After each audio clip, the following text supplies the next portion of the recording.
if you're trying to set this thing up and you have to work with the numbers that are there, don't just take these numbers and put them down the side of the graph. Don't say, oh, well, 33, 40, 73. You don't do stuff like this. Okay, what you do is you look at how high you're going to have to go and then split up what you have.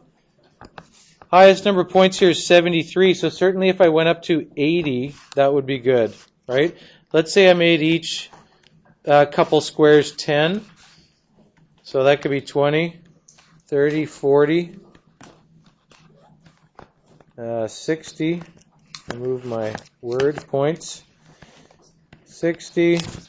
This is points. When you're setting up a graph, label the two dimensions, the axes. 80.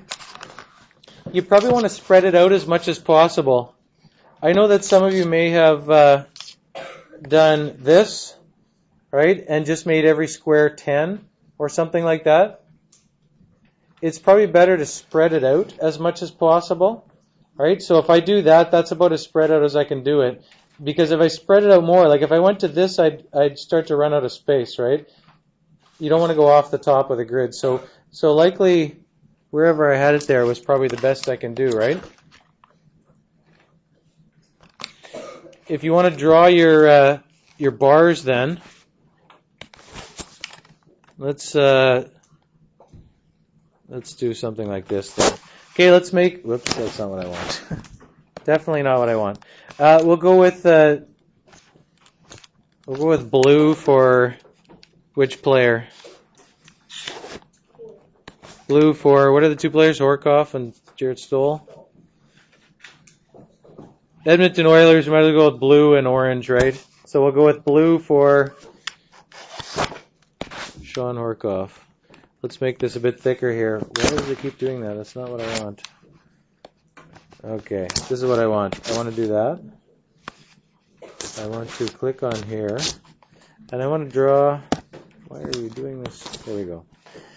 Here's my rectangle that I want to draw. Now that's just silly. Let me just use a straight edge. So we want to draw one bar. What's the first number I want to show? Sean Horkoff, I want to show 33, 40, and 73. So I am going to go up to 33 is right here. This would be 35. 33 is going to be right in here somewhere. That's going to be the top of my bar. What was the next one? 40. So on the next one, I'm going to show 40 is right here. And then on the last one is going to be 73. 70 would be there. 75 would be there. So I got to go a little bit above halfway in between there. If I'm making this by hand. If a couple of you are talking right now, please don't. I can't seem to get it exactly in the right spot. But if you're making a graph, use a ruler. It's a really rough ruler I'm using. Piece of cardboard. Okay, there's my first three bars. And my other one's going to be orange, right? I think I said. And what are the three values I want there? 1, 21, and 68. 1 is basically this. You can't even see it, right? There's 1. 21 is right here. And 68 is probably right about there. So if you draw those three bars. The first one doesn't even show, right?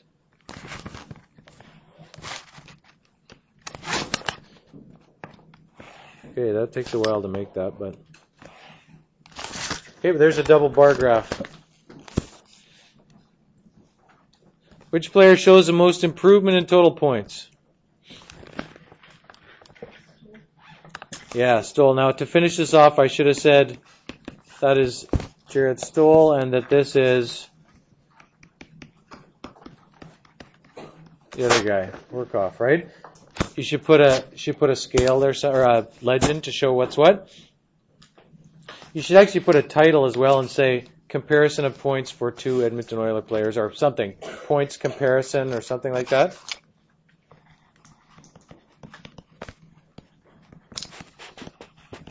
Points over 3 seasons. It doesn't have to be a really long title or anything like that. But that's a graph that compares those things.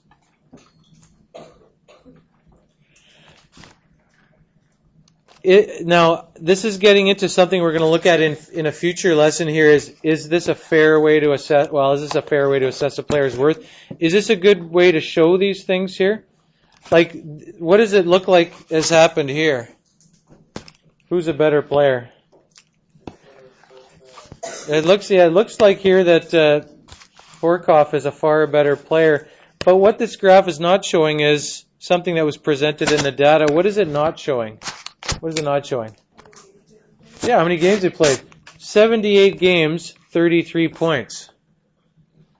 They're not scoring 1 point per game. They're not even scoring 1 point every 2 games. 4 games, 1 point.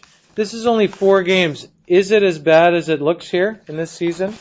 In reality? No, because there's hardly any games played, right? 1 point in 4 games isn't that unreasonable. All right?